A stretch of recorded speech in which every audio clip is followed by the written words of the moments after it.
സ്വപ്നങ്ങൾ മാത്രം കണ്ട കുറെ ചെറുപ്പക്കാർ തീപിടിച്ച കണ്ണുകളോടെ ആകാശത്തേക്ക് നോക്കി നിൽക്കുന്നു. 1979 ഒരു ചെറിയ രാജ്യത്തിന്റെ വലിയ പ്രതീക്ഷകൾ. ആകാശത്തിന്റെ അങ്ങേയറ്റം നിൽക്കുന്ന അമ്പിളിമാമന്റെ അടുത്തേക്ക് ഒരു രാഷ്ട്രം പറക്കാൻ പഠിച്ച ദിനം. ഈ പ്രഭാതത്തിന് പ്രത്യാശയുടെ കിരണങ്ങളുണ്ട്.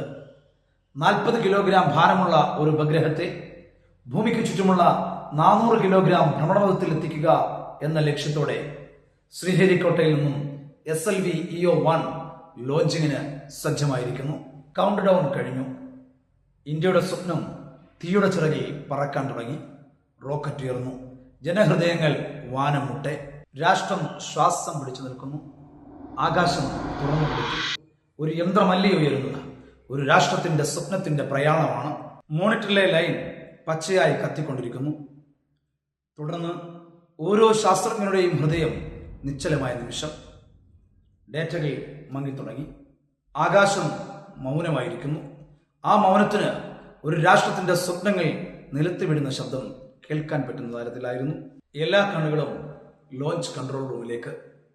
ആകാശത്ത് തിളങ്ങിയ പ്രതീക്ഷകൾ അസ്തമിച്ചു.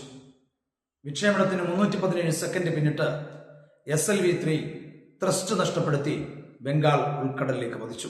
SLV-3 എന്ന മിഷൻ കടലിലേക്ക് പതിച്ചപ്പോൾ തോൽവി സംബന്ധിച്ചു.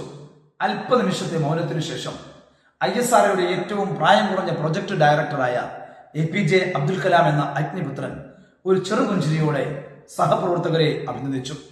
ഒന്നുമില്ലായ്മയിൽ നിന്ന് പുതിയതെന്തോ കെട്ടിപ്പടുത്തുവാൻ മുന്നേ നിൽക്കുന്ന അഭിനന്ദനം പോലെ. പരാജയം നമ്മെ തളർത്താനുള്ളതല്ല എന്ന തിരിച്ചറിവോടെ ആകാശം ഇന്ത്യക്ക് ദൂരമാണെന്ന് പറഞ്ഞവർക്കിടയിലൂടെ കടലിൽ വീണുപോയത് ഒരു റോക്കറ്റല്ല, അതൊരു സ്വപ്നത്തിന്റെ വിത്തായിരുന്നു. രാത്രികളും പകലുകളും ലയിച്ചുപോയ പരിശ്രമം, അതേ കലാം, അതേ ടീം, അതേ സ്വപ്നം. പക്ഷേ വിശ്വാസം ഇരട്ടിയായിരുന്നു.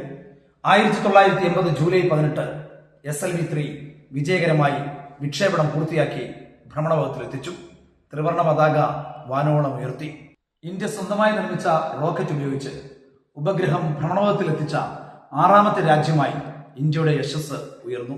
നാം ഓരോരുത്തരും ഓർക്കുക, തോൽവിയിൽ നിന്നുമാണ് വിജയങ്ങൾ പലതും ഉണ്ടാകുന്നത്. ആദ്യ മിഷൻ കടലിലേക്ക് വീണപ്പോൾ കലാം കണ്ടത് പരാജയമായിരുന്നില്ല, ഒരു പാഠമായിരുന്നു. ആ പാഠമാണ് ഇന്ന് ആകാശത്ത് കൂടി പറക്കുന്ന ചന്ദ്രയാനും മംഗൾയാനും ഉൾപ്പെടുന്ന ഓരോ ഇന്ത്യൻ ഉപഗ്രഹങ്ങളും.